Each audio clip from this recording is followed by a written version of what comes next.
Okay, so shall we start? Yes, good. So before we go to the exercise, I just want to show the last few slides. So this one, so we stop here this morning, and then the next one is about the redshift. I'll go pretty fast on that, but so the idea is that similarly to the radius of an observer, looking at a neutron star is different from the radius that you obtain from, I mean, in the frame.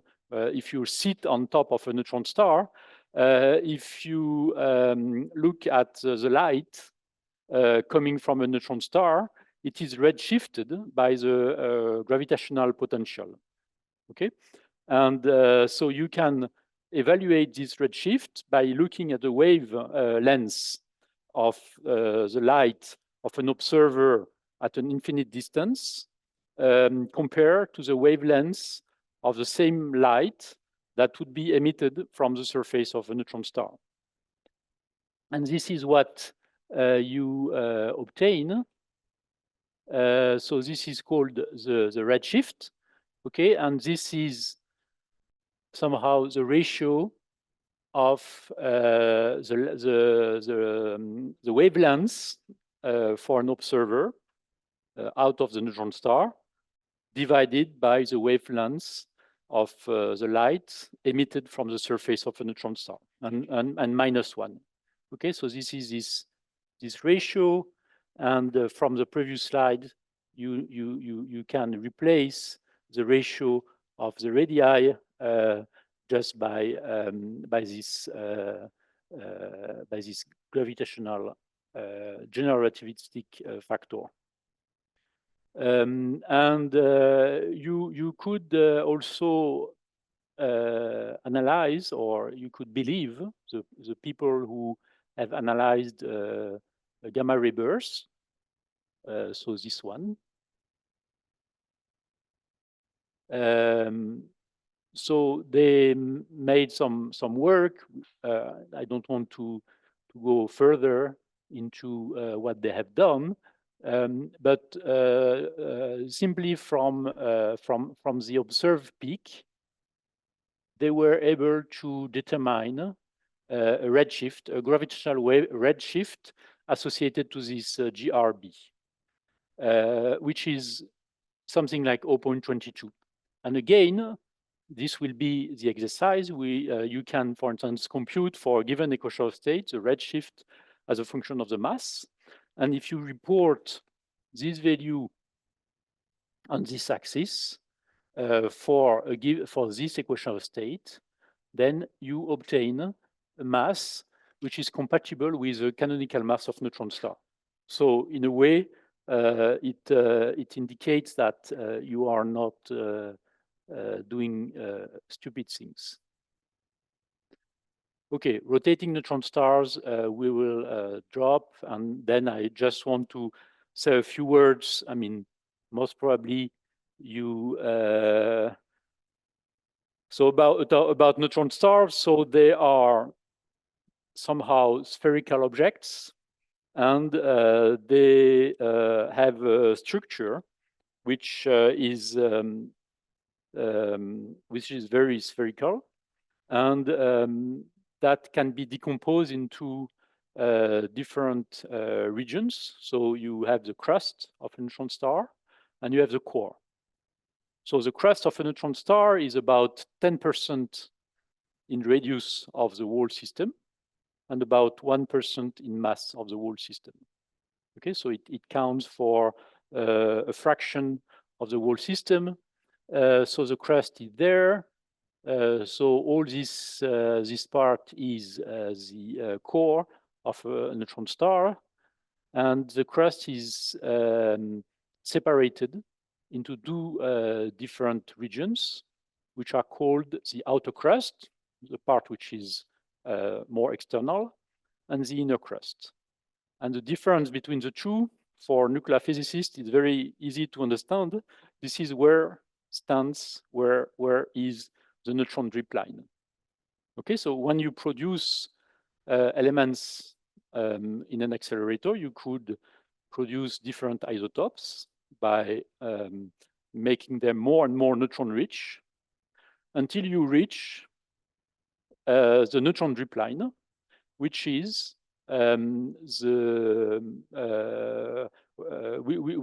which indicates you that you have put too many neutrons in your system, and the additional neutron is not accepted by the system. And how do you evaluate whether it is accepted or not? It is with the chemical potential.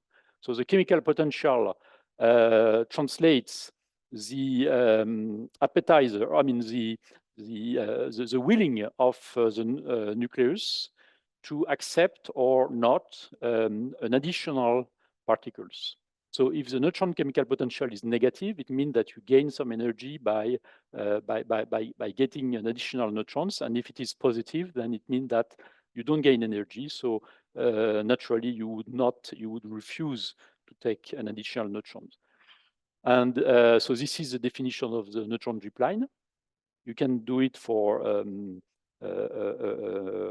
I mean, by adding one neutron, or you can also do it by adding two neutrons, and you can, I mean, it is quite compatible. And in a neutron star, you have exactly the same thing. So in the outer crust of neutron stars, you have nuclei that you can produce on Earth. They are neutron rich, but they are below the neutron drip line. And then you pass the drip line, and below, after the drip line, you continue to enrich the system and to put more neutrons into it. You will see later why, when the density increases, the number of neutrons, the matter become more and more neutron rich.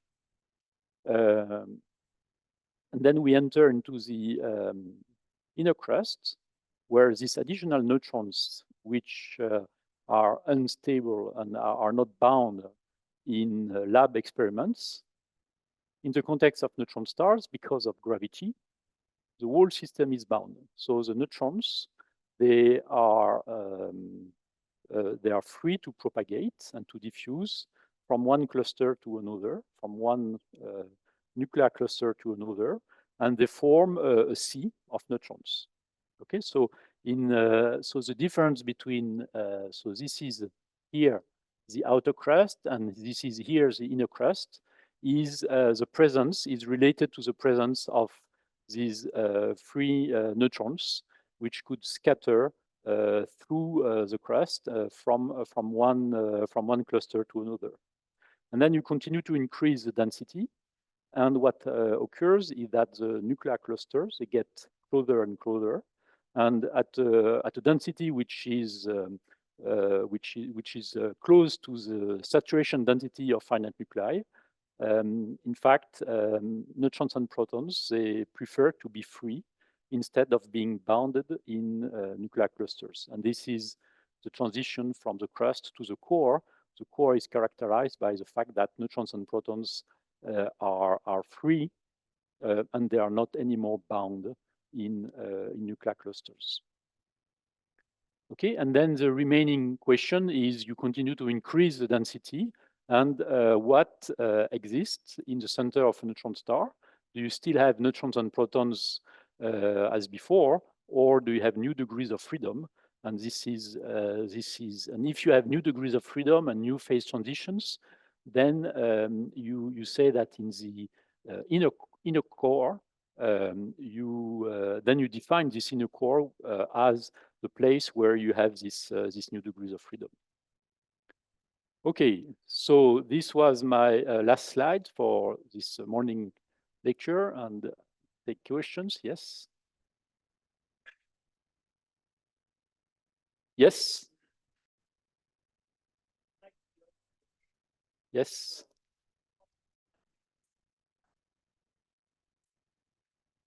Yes. Yeah. You. If it rotates fast enough, then of course at the equator it becomes slightly. Yep. Yeah. So you have a flattening of the pole, and in fact, yeah. So you can define. So this is a slide that I was just So you can define, in the case of rotating neutron stars, you can define a Kepler, the Kepler frequency, which is the maximum speed, the maximum rotation before the star break apart. Okay, and that also is a way. So if you can observe, because neutron stars, they are pulsars, so you can observe the pulse, and from the time between two pulses, you can determine how fast they speed. And presently, we are searching for sub-millisecond pulsars. And if they are found, yet they are not found, but if really fast spinning neutron stars are found, then it would bring some constraints on the equation of state, because not all the equation of state can accept neutron stars to spin very fast. Yes. Yeah. Before they break apart, they start to be elongated. Yes. I don't have any picture, but this is pretty standard, and there are codes that describe the rotating neutron stars and do it very well. Any addition? Yeah.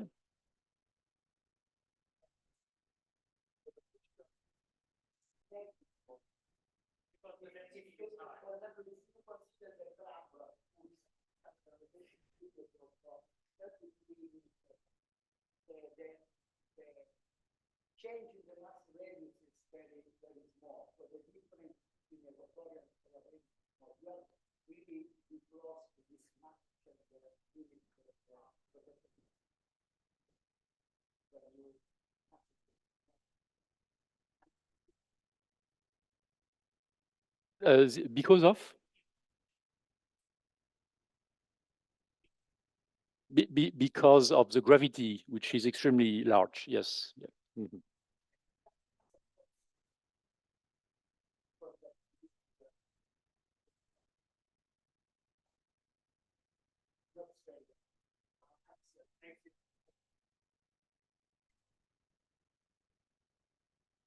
Okay. Any other question? No? Okay, so now we can move to this exercise session, or the coding session.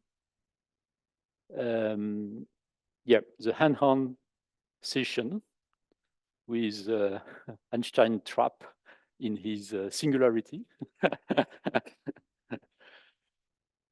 Uh-huh. Okay. Yep. So let me just go. Okay, so that we discussed this morning. So it's I guess it is very fresh in your mind, and this is what motivates us, nuclear physicists, hadron physicists. I mean microscopic physicists in investigating neutron stars, because we would like to understand what dense matter is composed of, and neutron stars give us some information about that. Okay, so what we were doing, yes. So the code that you have allows you to solve these equations. Okay, the TOV equations, assuming spherical symmetry, so it works for, in principle, it works perfectly for non-rotating neutron stars. But it can also be used for rotating neutron stars. And as Professor Bobacci said, that works for even very fast speeding neutron stars. And it is really for the fastest one that you really need to introduce and to describe rotation in the game. So so it's a good good news, and we will therefore make the thing quite simple in the solution of the TOV. Okay, so that I skip because it's a bit technical. So just a few words about how the solver works. Okay, so if you have looked at the code and tar it, you have observed certainly that there are some files which provides equation of state. Okay, so we will not compute equation of state. We will suppose that someone was nice enough to give us an equation of state. Okay, and in the form of a table that we will spline and interpolate. Okay, so this is an input. It is the equation of state. Then there is also another input, which is the central density that we consider, or the set of central densities. So in the code, you can give to the solver any array containing different central densities, and it will compute for each of them. It will compute, and it will give you an answer ordered according to. So it's to the central density, central pressure that you have given to the solver. So usually we give it by increasing number, but it can be by any random number because each calculation is independent from the previous one. Okay, so you need two inputs. Okay, so the equation of state, we have seen this morning that it is one of the equations which allows to close the system and therefore to get a solution, and one or a set of central pressures. And then you have the TOV solver, excuse me, and it will. So what it does is that it solves the TOV differential equation in coordinate space by going from r equals 0 towards the point where the pressure pass by 0, and which defines the radius of the star. Okay, and then the output of the solver will be the solutions. Okay, so the solutions. So if you give only one central pressure, you will get one solution. If you give 2, you get 2 solutions. If you give 10, you get 10 solutions. And they are ordered in the same way as you provided, as you gave the central pressure to the code. And then for each of the solution, you will have a mass profile, or and as well as a pressure profile, particle density profile, mass density profile, whatever. Okay, and for a given central pressure, you will get, for a single one, okay, you will get a mass and a radius. And if you give a family of pressure, you will have a family of masses and a family of radii. Okay. So how do you solve differential equations in coordinate radius? So I give here an example of the Euler method, but you can also choose the Runge-Kutta to get it more precise. Okay, so you have to solve two couple differential equation that I stress here. And how do you do that? So most probably this is something you know very well. So you need to go. Suppose that you have a solution at point I, and you want to know the solution at point I plus 1. Then you can transform this differential equation into this form. Okay, so you will have the left-hand side of this equation, and which will be equal to this one, that you equalize to this one, and therefore you can transform your differential equation into a series, an equation that defines a series of masses as you increase the radius. So it is indexed by same index as the one that is used for the radius. So at r I plus 1, you have the mass m I plus 1. Okay, and you do and you for I mean in order to get this, you need to know the density at a point which is between Ri and Ri plus 1. So maybe the best choice is just to take the middle.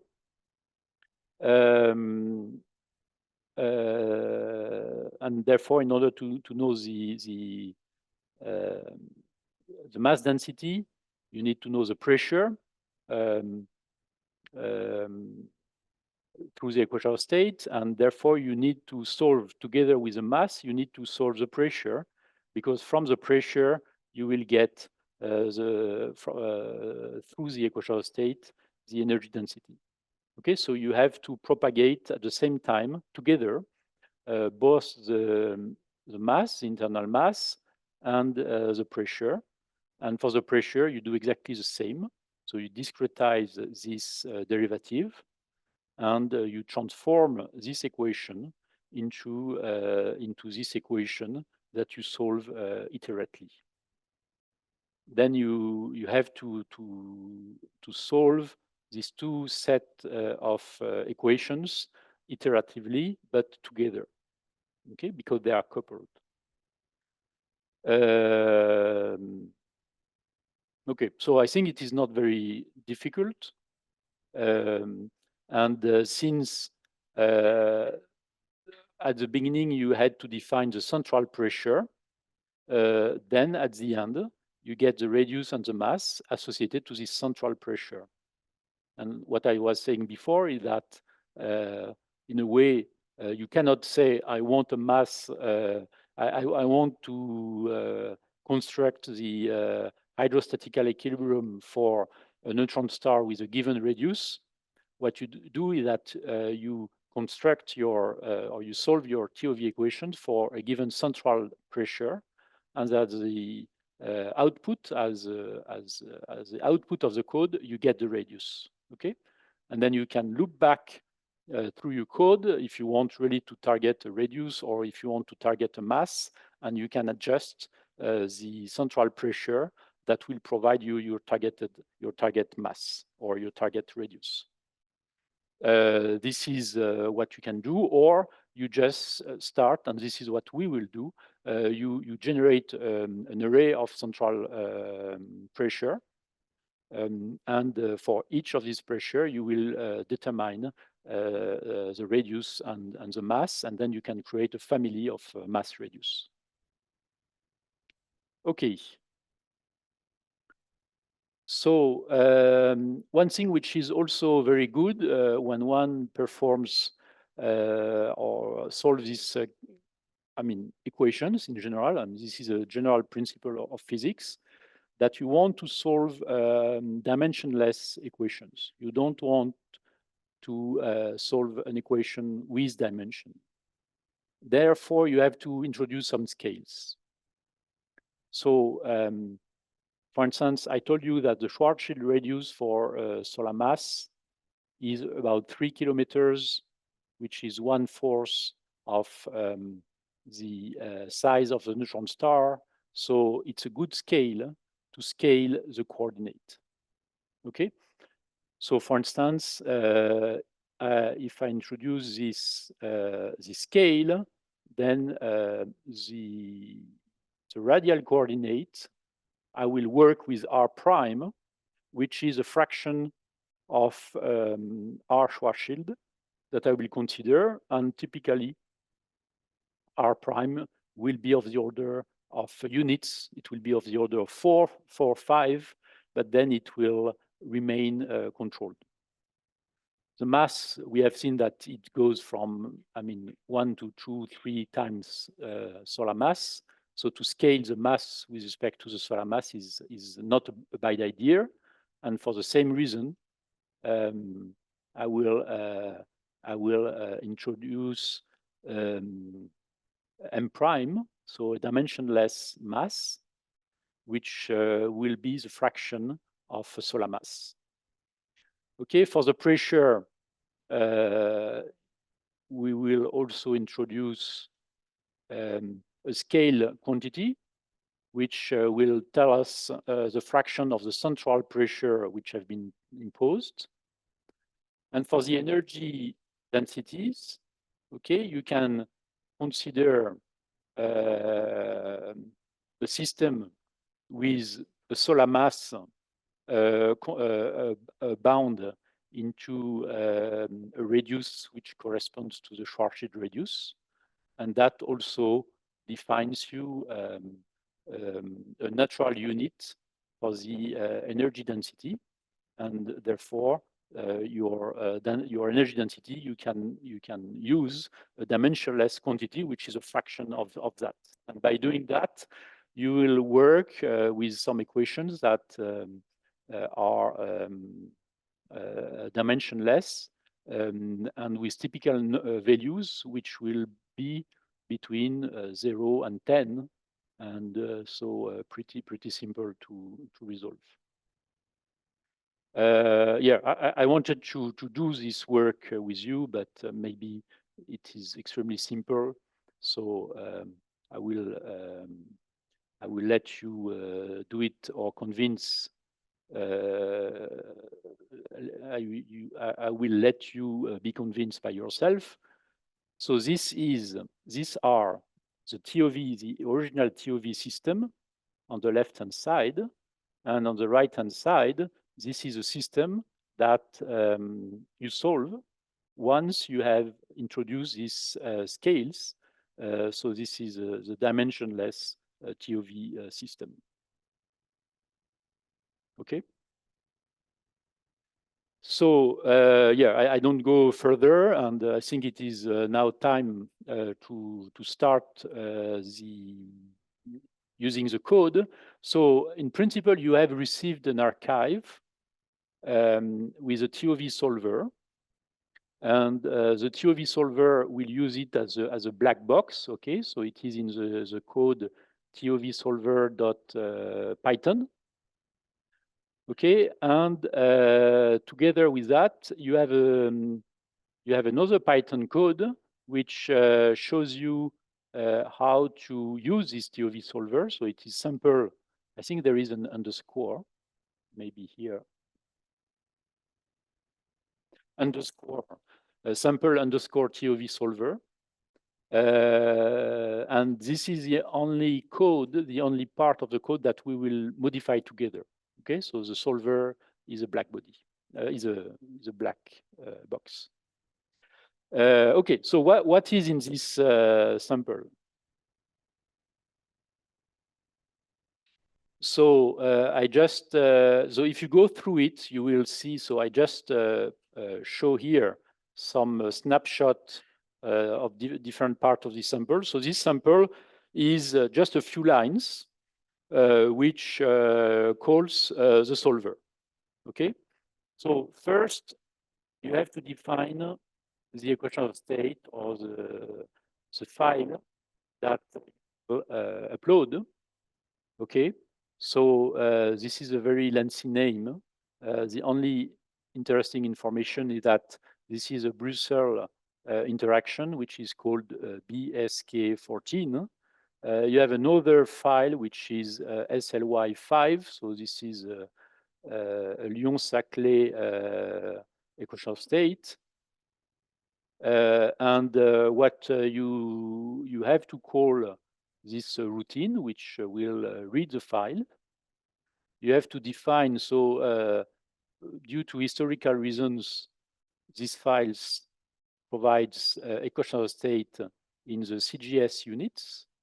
But since we are more modern, we use the international system. Okay, so this read equation of state will gives you 3 arrays, which are the particle number, the mass density, and the pressure. IS is for international system. Okay, so it means meters, kilograms seconds. Yes, exactly. Okay, so these two lines are the lines that allows you to obtain, to extract from the file the quantity that are, I mean, the equation of state that you will use for the TOV solver. Okay, and then there are here after that a few lines.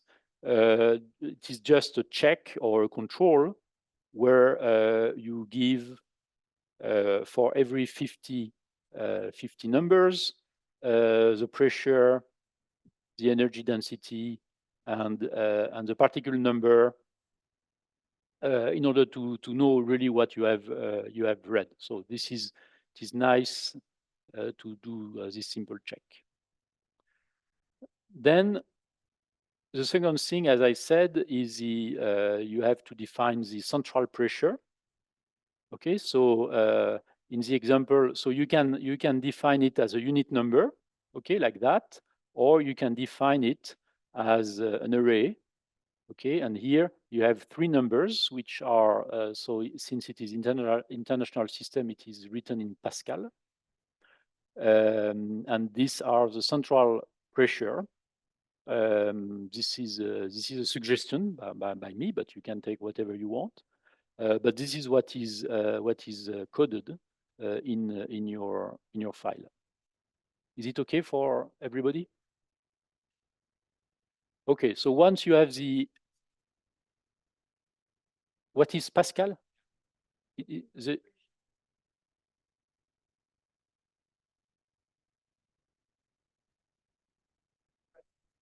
Perfect. Yeah. Mm-hmm.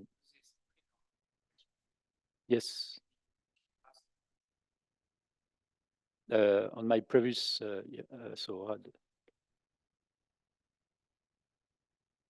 yes. So here, yes. So here you have international system. Okay. You have the CGS, the previous one, the one that astrophysicists likes a lot, and the nuclear. Okay. So the pressure is here. In nuclear physics units, usually it is MeV per. Okay. Then you have the Barry. The Barry is a pressure in CGS. And, is a pressure in Newton times and Barry. So this is Dean, which is what you should use instead of Newton.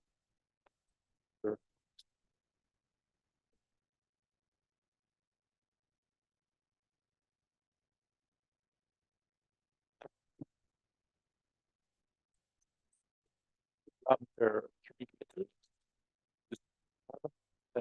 units, but yes, this so the tables are given. Yes, what the code does is that it translates CGS into international system. Okay, but this is a bit technical. Okay, so first you define you read a file where you have the equation of state, and this is done in the sample. Then second is you define the central pressure. Okay, so here you have three, and then third you call the TOV solver. Okay, so it is here, and what you give as input are, I mean, the arrays corresponding to the equation of state. What you give as input is also the array with the central pressure. We use Range-Kuta, but even if we use Range-Kuta, we have to define how many the discretization in the coordinate mesh. So in the code, it is something like 1,000 points between 0 and 10 times the Schwarzschild radius. And yeah.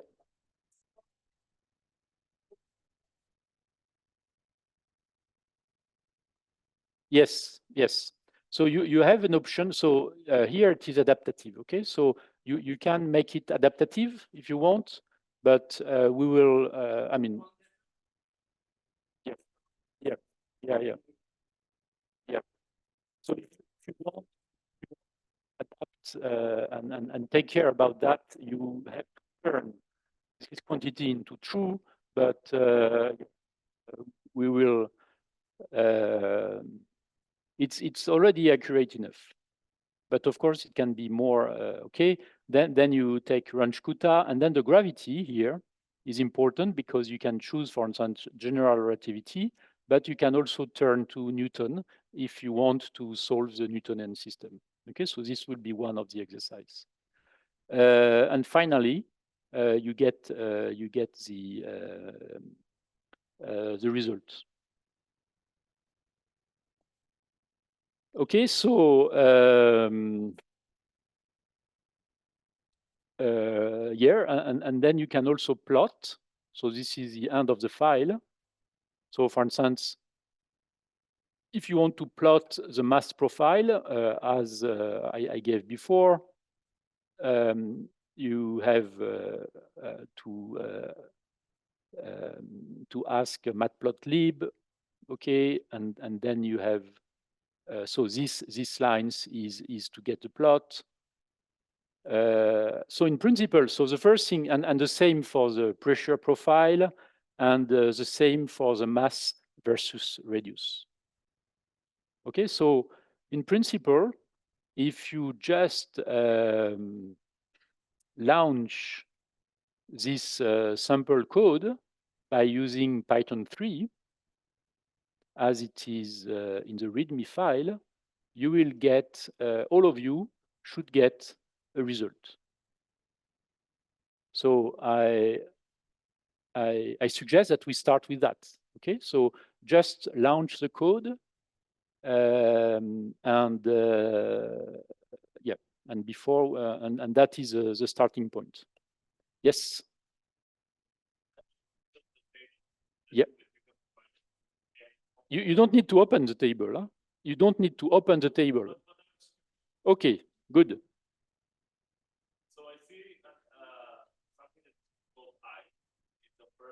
It is just an index referring to the line.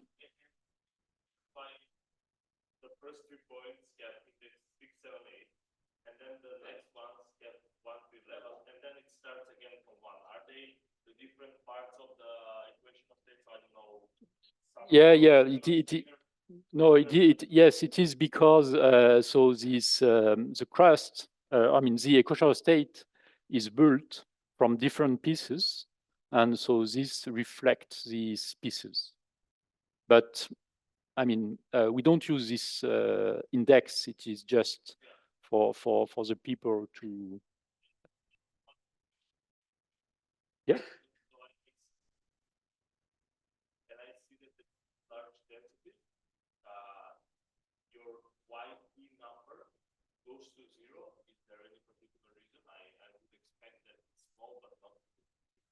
Why? Why? Yeah, but yeah, yeah, yeah. So this is because yeah, you have with this model, and then it stops. Yeah, you have a kind of instability in this model, and that instability is analyzed, and when it occurs, then it stops the calculation of the equatorial state. So this is SKERM BSK14 or SKERM SLY5. Yeah, yeah, yeah, yeah. So I just I don't enter into the instability, and I just stop the calculation where I find this instability. So this defines.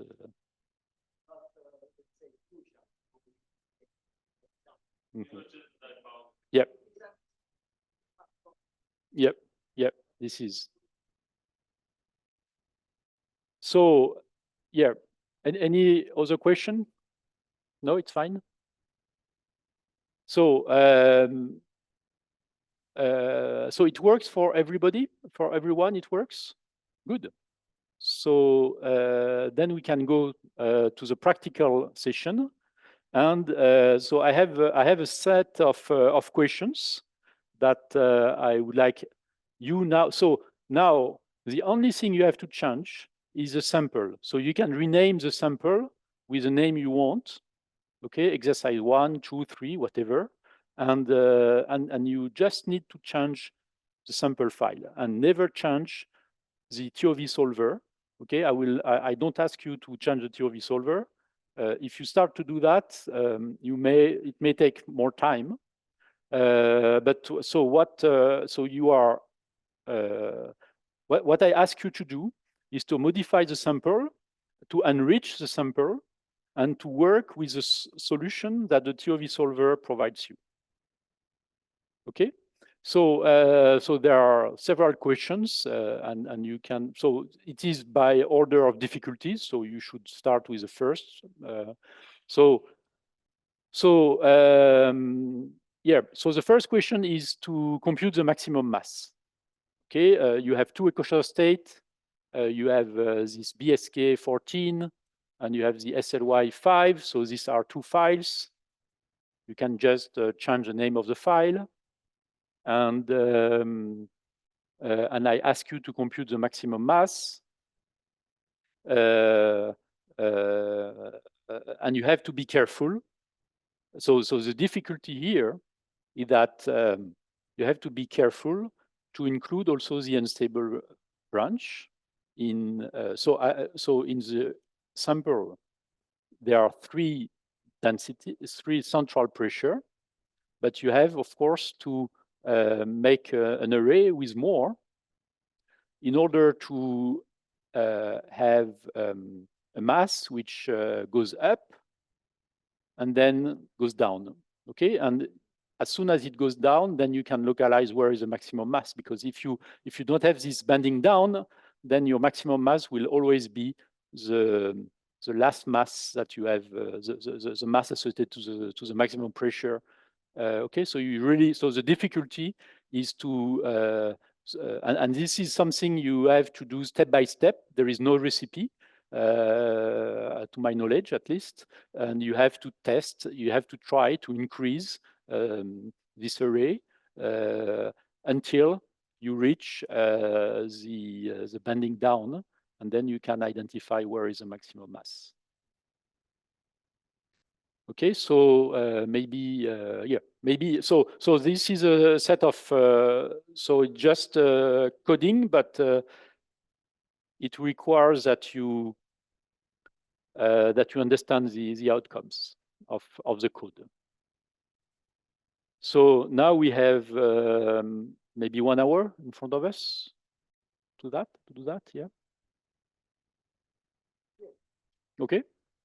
So I would say maybe we can dedicate about 10 minutes per question. If you have any question, just ask me and I come to you. If you have any difficulties, but now I let you work.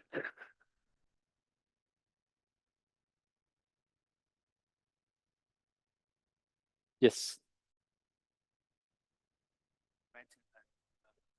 Proton code to solve the TOV equation and also yep. the other quantities of stars. Okay. I'm not very familiar with the best language, therefore I think I say. Fortran. Okay, you are not familiar with Python. Yes. Okay. I'm a good classical guy for nuclear structure. I'm familiar with Fortran instead of, but I like to learn Python in this case. Yeah. For those of you who do not know Python, which is quite rare, and myself, I am a Fortran practitioner, and I converted to Python for several reasons. One of them is because now all the young people, they use Python, so I was obliged to follow you. Yeah. Yeah. So it's not bad to know Python. I mean, it's very good to know Fortran. Yes. No, I write the wrong quota. Yep. Myself, yeah. Yep. Yeah. 4 points. Yep. 4 points.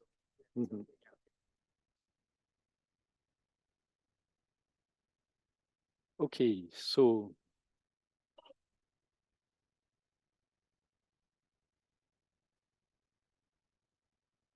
it works? Not yet.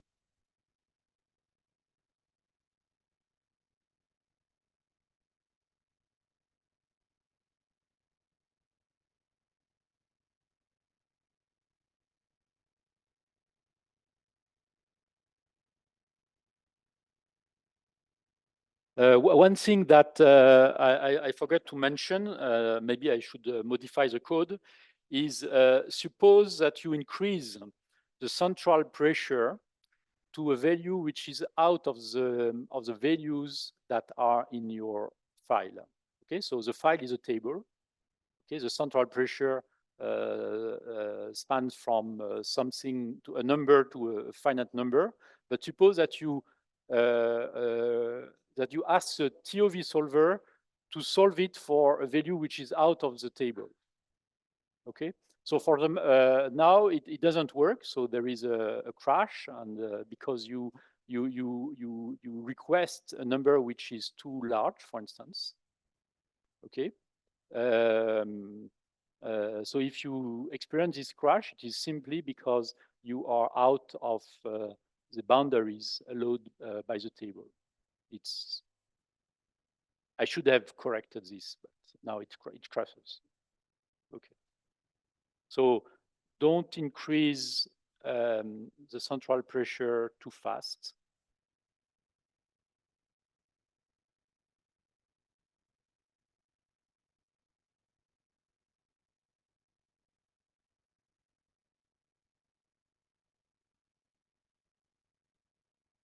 Okay, so here is a proposal.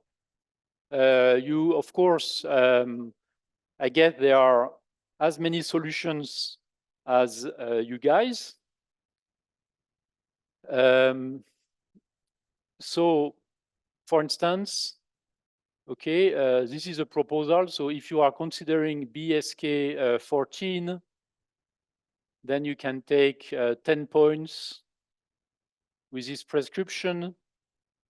And if you consider SLY 5, for instance, as the equation of state, you can take this prescription. And what I obtain with this is a maximum mass of 1.93 for BSK 14 and 2.09 for SLY 5.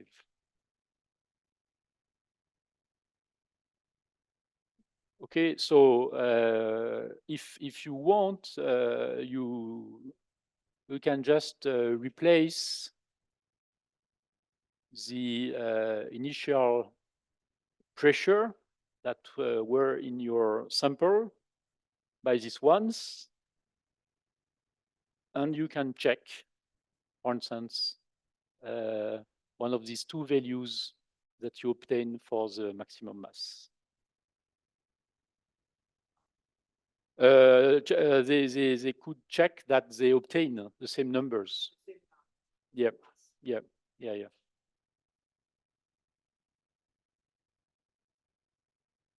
Of course, the accuracy in this number will depend on the step or the number of central pressure that you consider. Okay.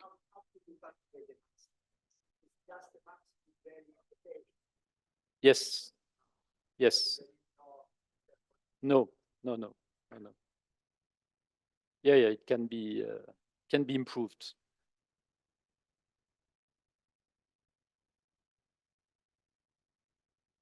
Mm-hmm. Yeah. So one of the I mean the aim of that code is to be computed or to be put together with a MCMC sampler, where you explore millions or more of equatorial states. So so there is always a penalty between accuracy and time. And therefore, sometimes you don't care too much about the accuracy because you care more about the time. And yeah, you have to, depending on what you do, yeah, you have to decide.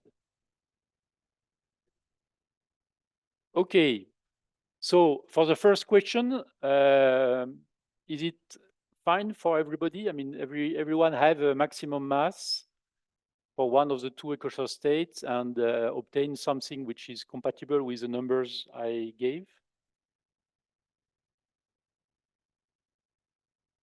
So yeah.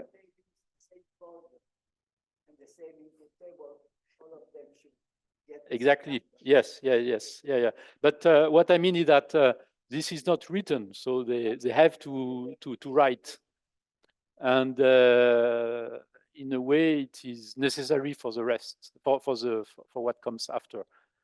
So can I move on to the second question? Okay. Okay. So let's move on.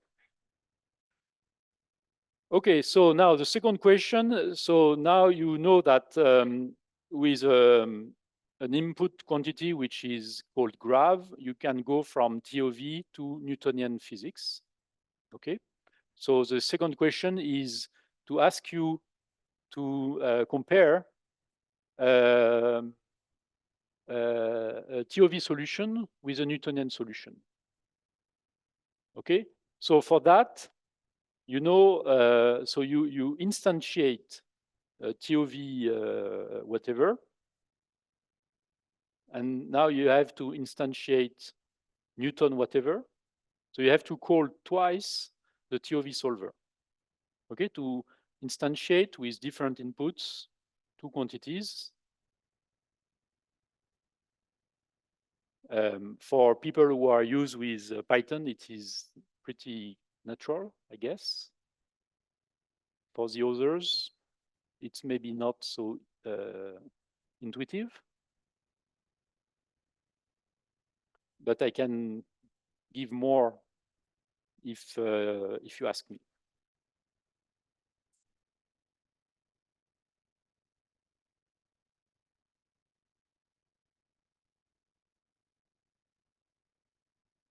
Okay.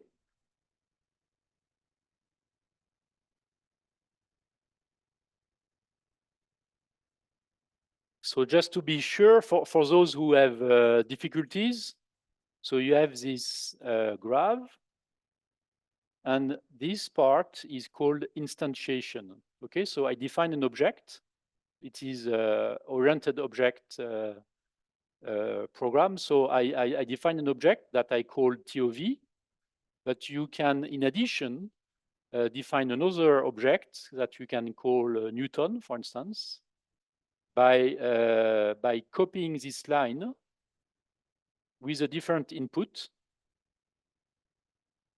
Okay, so if the input is TOV is GR, then you can instantiate an object which that you call TOV or GR or whatever.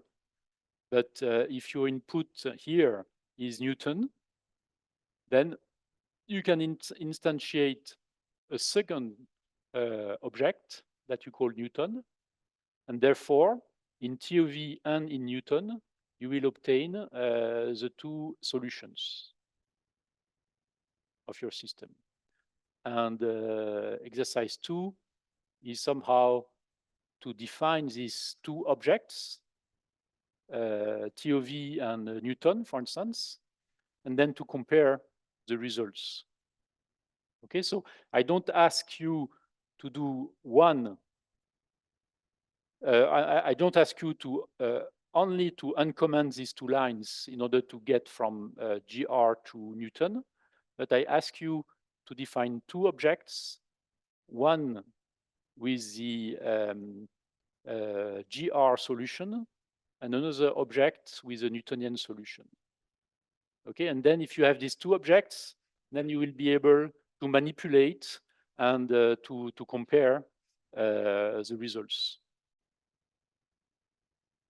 Is it clear enough?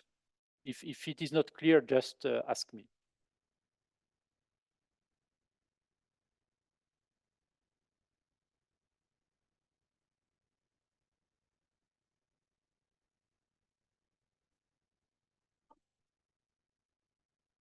Yep.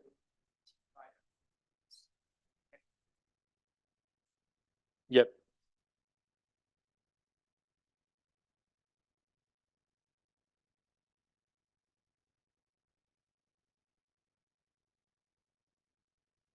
So this is an example of what you should obtain.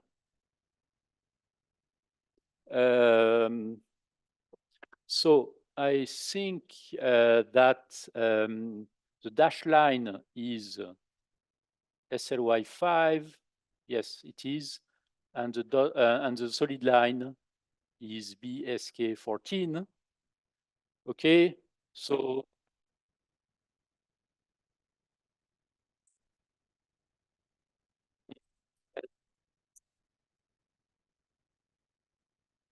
to disregard the general relativistic correction and you solve the Newtonian. Yes.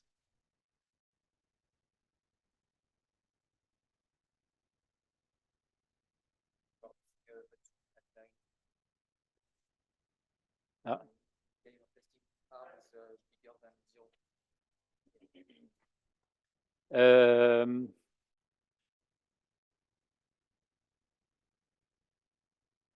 Here, let me see.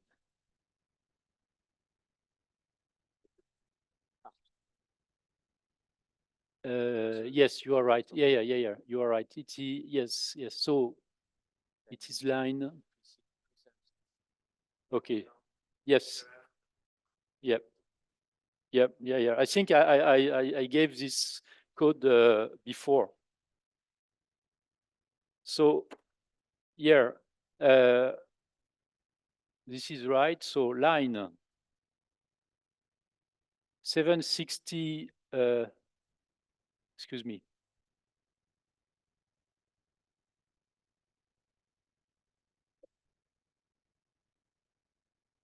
Three, 7, 6. Change R into R2. I think this is the only thing. So in the TOV solver,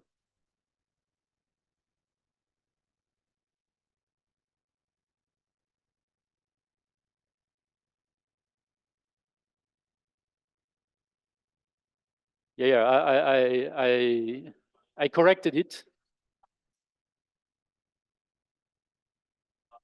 Yes. They represent the Newton solution. For the two equation of state. Yes, for the same equation of state. Yeah, well, for the same one, but one is Scherm and Yes. it is always again as a function of the Yep.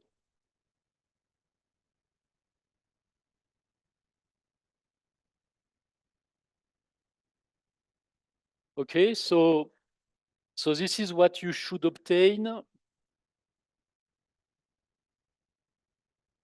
And again, this is the maximum mass if you solve the GR equations, but with flag 0, which means that somehow the maximum mass is not the last point of the calculation. So this flag 0 is just a check that I have passed the maximum mass and I am in the unstable branch. Okay, and you see with if we suppose the Newtonian gravity that you explore very large masses, 32 times the solar mass, but the flag instead of being 0 is 1, which means that this mass corresponds to the last mass calculated. So in fact, it means that you haven't reached any unstable branch. Okay, so This is what this is the meaning of this change of flag. And here, this is mass versus radius. Okay, so you see there, for instance, okay, that there is a maximum mass here and here, in case you solve the TOV equations. But in case you solve the Newton equations for this masses, mass range, you see that your equation state is going up, and in fact it is going up, and it is not bending down. Yes.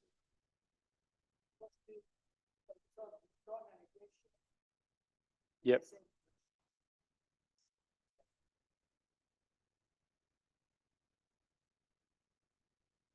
Which are non-relativistic. Yep. Yep. Yep. Mm-hmm.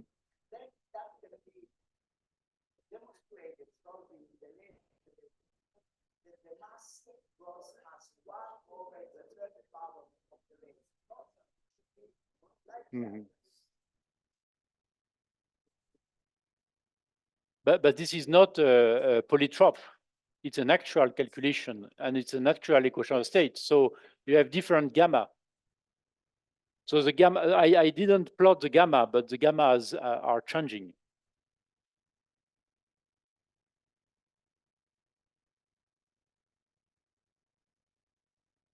I think we can maybe discuss this together. Yeah, but it's okay. And here in this table, okay, I give you here it is for TOV, and here it is for Newtonian solver. And you can check. Okay, so this is for BSK 14, and you can check, okay, that the mass, it is going up, and then you see at 193 it starts, after 193 it starts to go down. Okay, so it means that we are safe in computing the maximum mass, because we are reaching the unstable zone, the unstable branch. But now if we solve the Newtonian equations, you see that the mass increases and it doesn't bend down. And you have also, for the radius, some big differences which that you observe here. Okay, so the radii are different.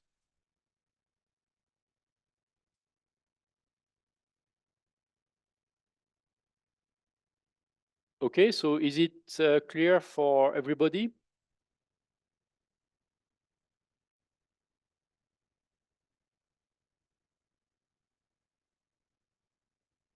So maybe we can go to the next. Can I change the slide? Can I go to the next question? Yes, no? Yes? Okay, so let me change the slide.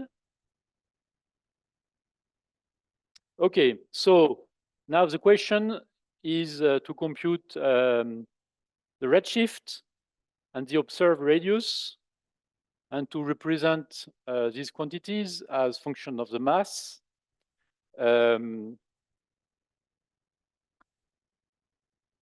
Yeah, and in a way, yeah, okay. So the redshift are the redshift is given there. Okay, this is how you can compute the redshift. And this is how you can compute the observed radius.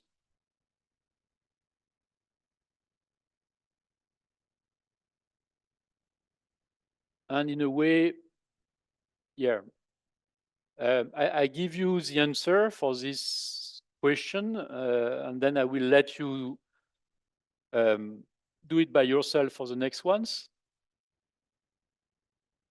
Okay, so you have this loop in Fortran.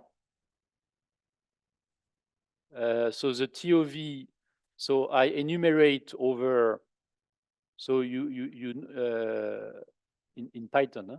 So I enumerate over the central pressure, which are stored into my objects that I call TOV BSK 14. Okay, and from this enumerate, I extract this the place where I am, because this is an array. So I can get the value of the array, but I can get also where it is, if it is at a place index 0, 1, 2, 3. Okay, so this command enumerate allows you to extract PC. So PC is a value of this array, and IPC is a position associated to the value.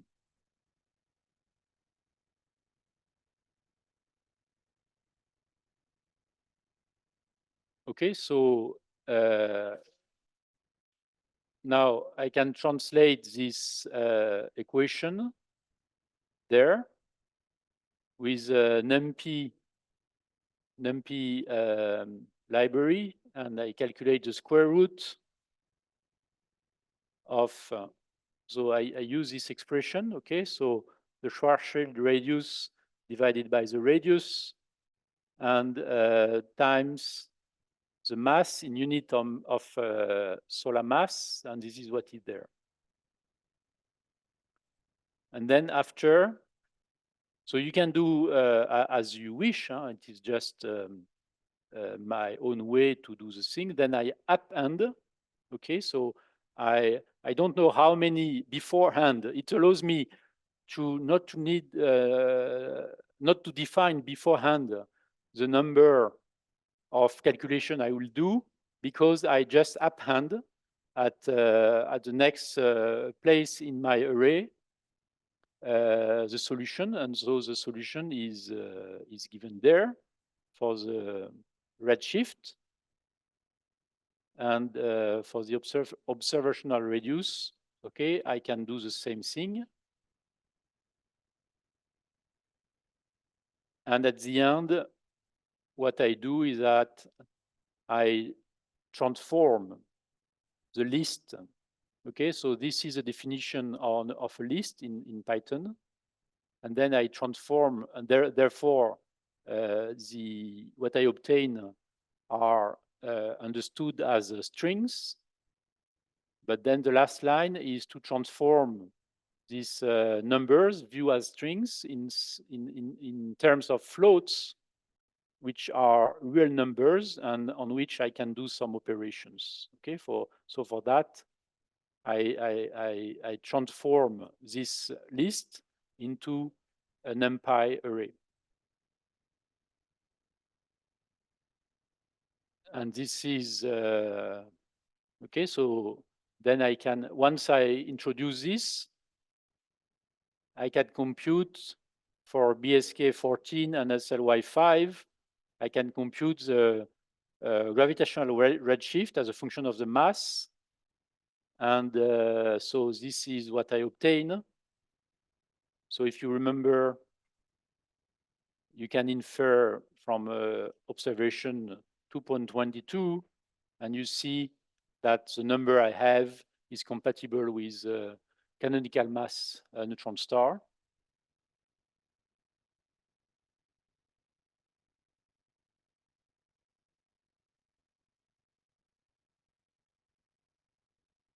Okay, is it clear, or are there any questions?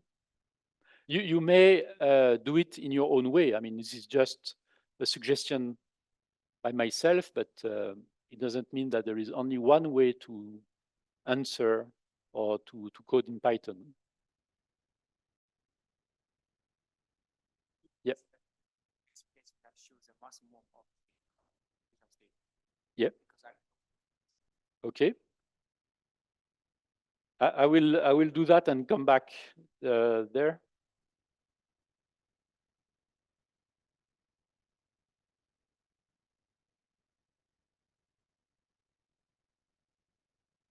So which number do you obtain?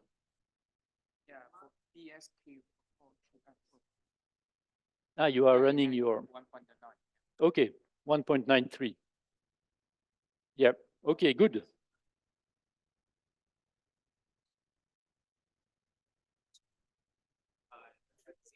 Cross lines index. Yes. But You don't care about the index. yeah, yeah, You should not care. But because it comes from 1 to 6 and then start from 1 again. So Yep.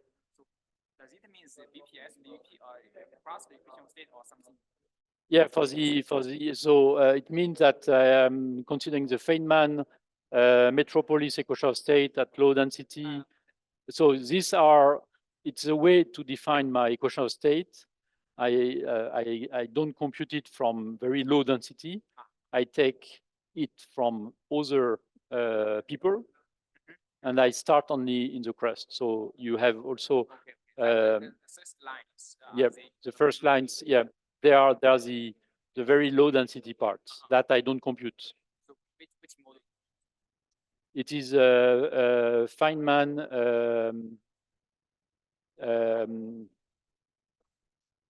metropolis. Yes, Feynman metropolis. Yep. The Newtonian mass radius. Because if you increase the mass, the radius should shrink for a Newtonian star, not become larger. I cannot say. Yeah, but you don't have the pole. You don't have the singularity. For Newtonian gravity, if you have a non-ideal gas, this can be Yep. demonstrated from Lenin. The mass grows as rho c square root. The radius goes like 1 over the radius, the mass goes like 1 over. Okay. Well, I cannot. Yeah, we should discuss. We should discuss together. Yeah.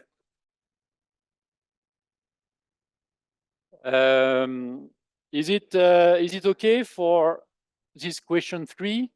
Yes. I don't know how to reach you. Yes. Oh, yes. Here.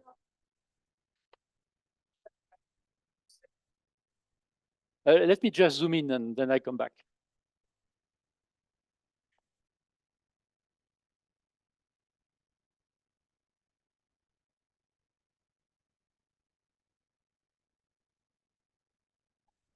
Okay. Yes. Yep. On the TOV, on the sample. Yep.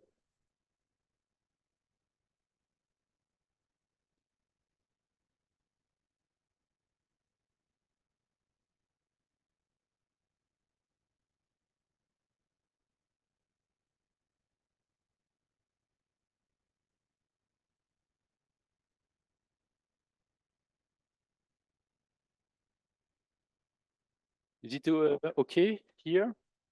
Yeah, it works.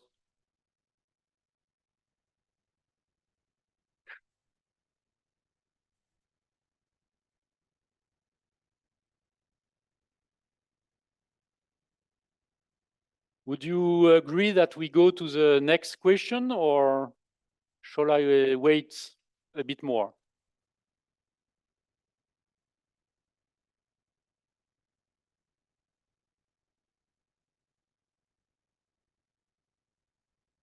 Who have finished with question 3?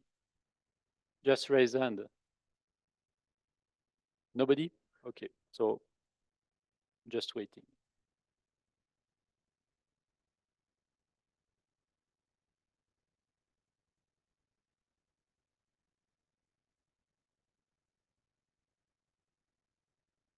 Vous codez de la même façon ou vous avez des techniques différentes?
Yeah.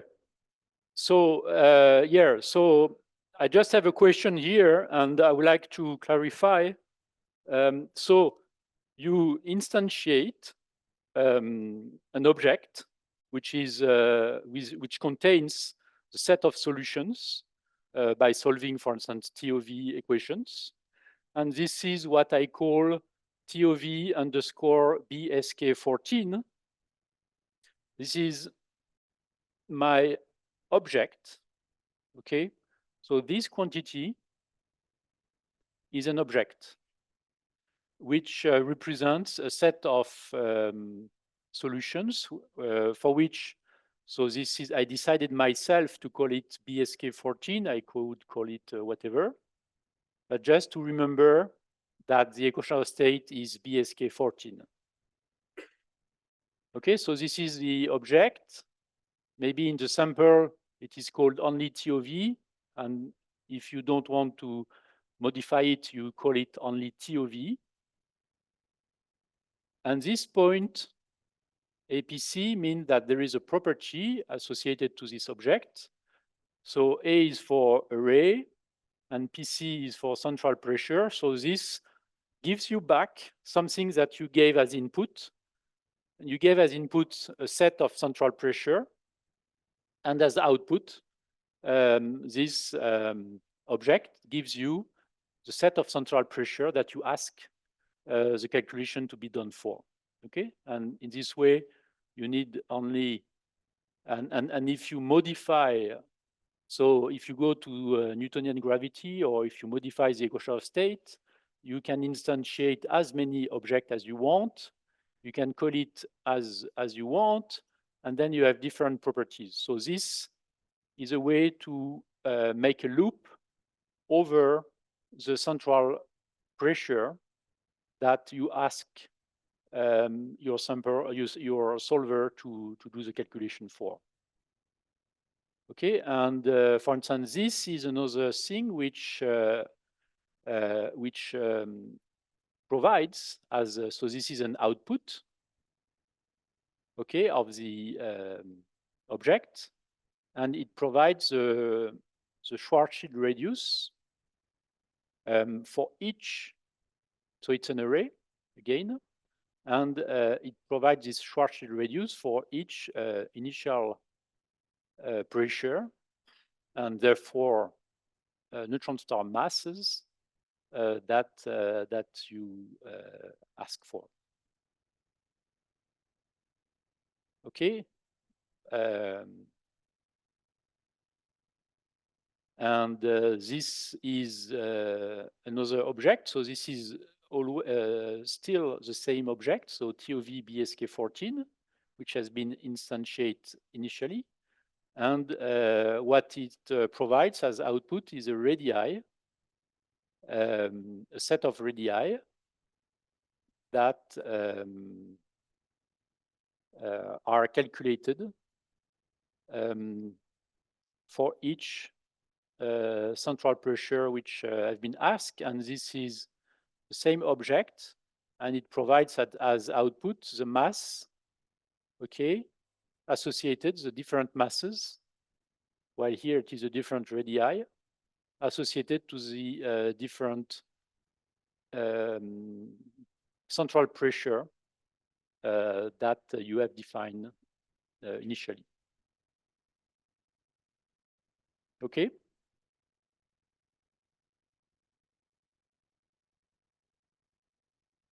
I'll zoom out a little bit.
So I will be limited by my battery. At some point, I will. Yeah. Well, I have to take it in my office. Yeah. Yeah. Yeah. Okay. Yeah. Okay. You have a question?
Yeah, very good. Yes.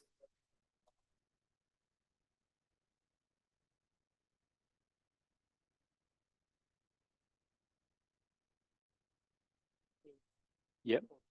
Mm-hmm.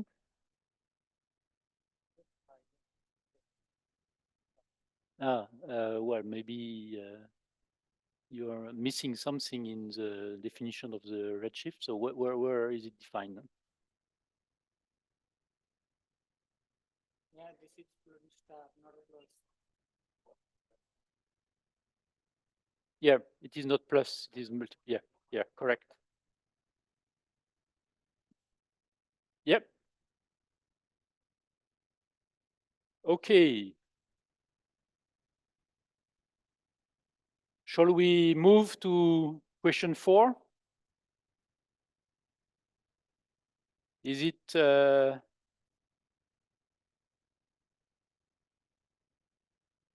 yeah? I mean, I need an answer. Either I mean, we don't need to get to the end of this Hanat session, so it's really up to you. Okay, so maybe let's try to go to the last question, and that may be well, in fact, question 4 and 5 are very similar.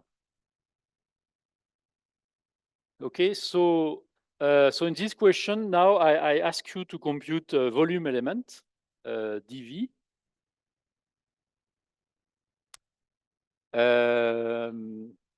In order to determine the number of baryons in the star, and to determine also the rest mass of the star, which is different from the mass of the star. Okay, so it is the mass of the star if you account only for the contribution of the rest mass particles.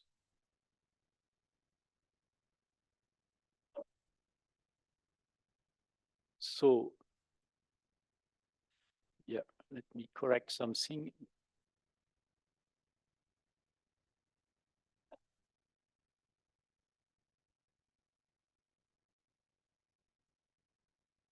Okay, so just to remind you what we have seen this morning. So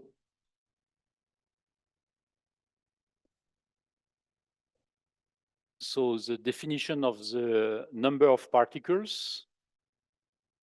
Okay, so you have to integrate the particle number over the volume, and in the volume you have 4 pi r square dr, and of course you have the general relativistic correction,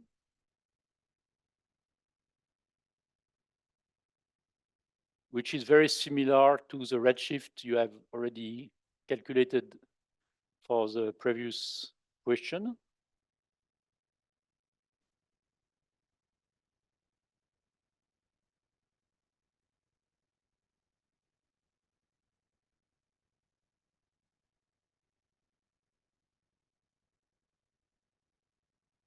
And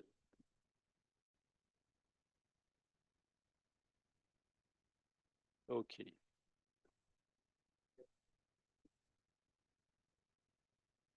So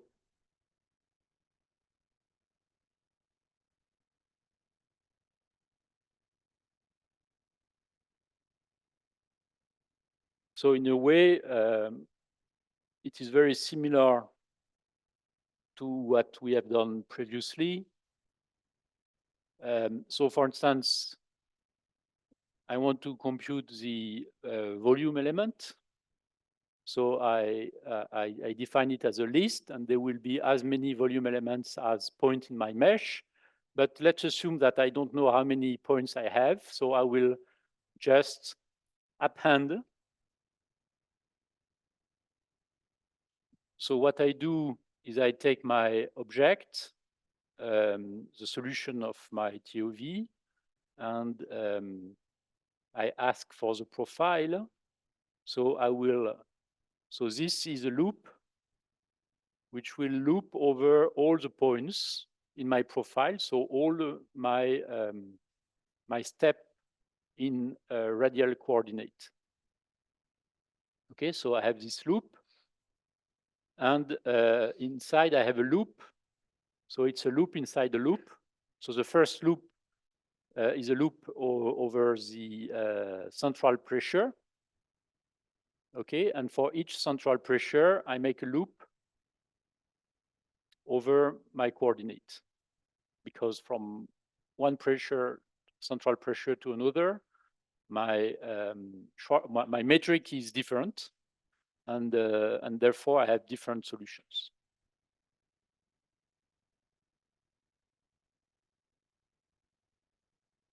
Okay.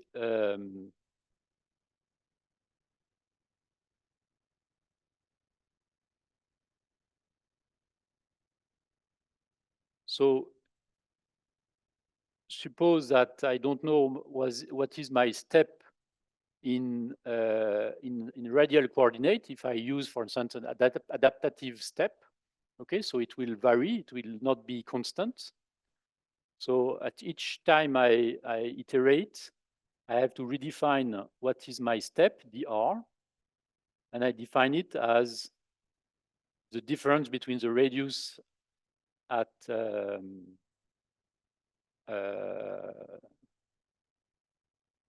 let me see. Yes, at IRAD, and the radius one iteration before. Okay, so if I have a constant step, I always have the same number. But if I have a step which is adaptive and which changes as I go through my star, then I have to redefine it at every step. Okay, so for the volume element, I redefine the same quantity as what you have done before. What I call the variable that I call RGR, for instance. So there is nothing changed there. And now my volume element, I append because a priori, I don't know how many points I will have. And this is, you see, there is a 4 pi here. There is a dr. There is the r square here. And there is a general relativity correction.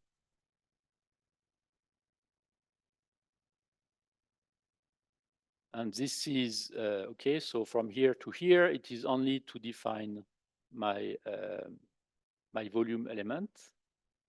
And once I've done that, again, I convert my list. Now I know the number of points in my list, and I convert it in a NumPy array in order to transform them from string to a float.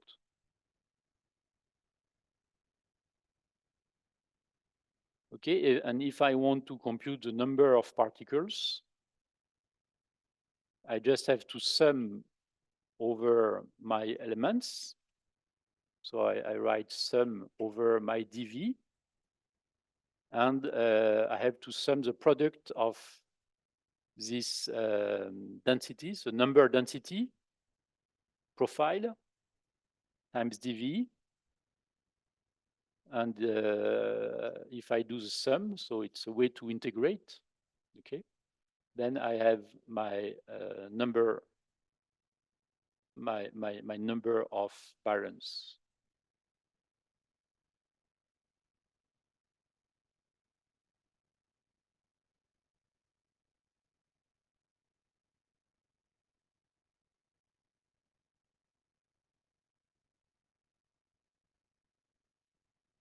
But again, it is my way to do this thing. It doesn't mean that you should apply the same technique, and you may have your own way to solve it. Yes? Question?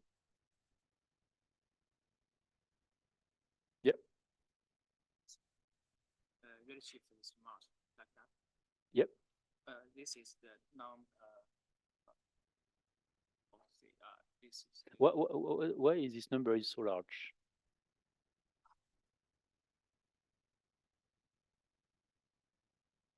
Yes. What?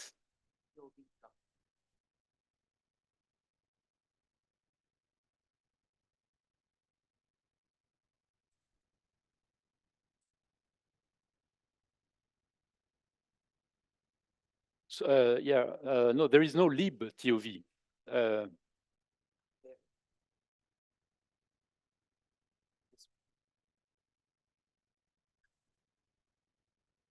So the library, so it is, so you, yeah, don't change it. It is range kuta, order 4, okay? RK4 is range kuta.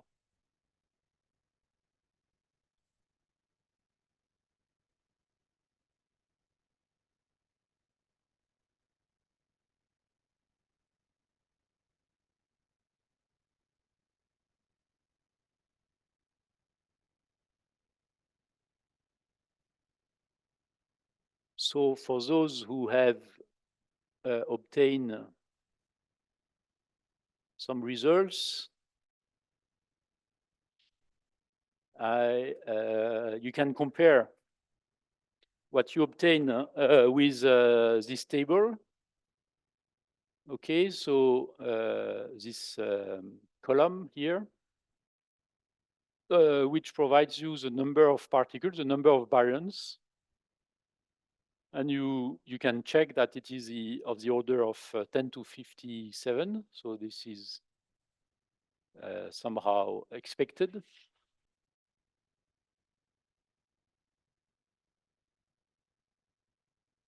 And you can also determine, so the last column is just the binding energy defined like that. So if you have extracted the number of particles A, so this is how you would define the binding energy. And this is here the way it is implemented in the code.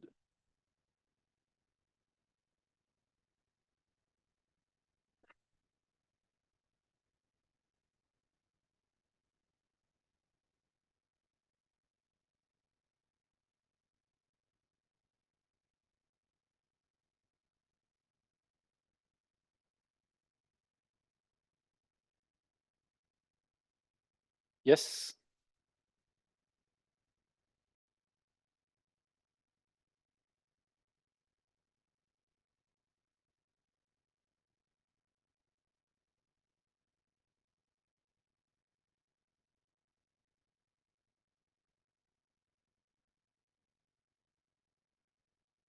So are you it died. Okay. Okay. You have the same problem as me. Okay. And you don't have a power somewhere? Okay. You don't have the charger neither. Okay. And for you, it's clear or? Yes? You haven't tried. Okay. Okay.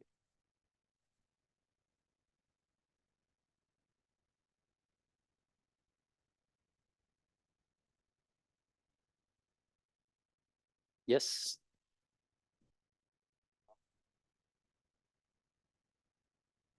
This is a proton mass in kilograms. So it is defined at the beginning of the file in principle, if I don't mistake. Yes? Okay. Okay, so mprot is the mass of the proton. And it is defined, so it is, so in the code, at the beginning of the code, you have the mass of the proton, which is defined in kilograms. The mass of the sun, defined also in kilograms.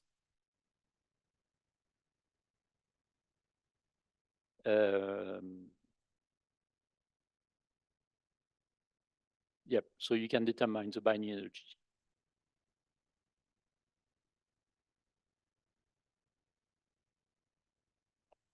Okay, I think that we have reached the last question.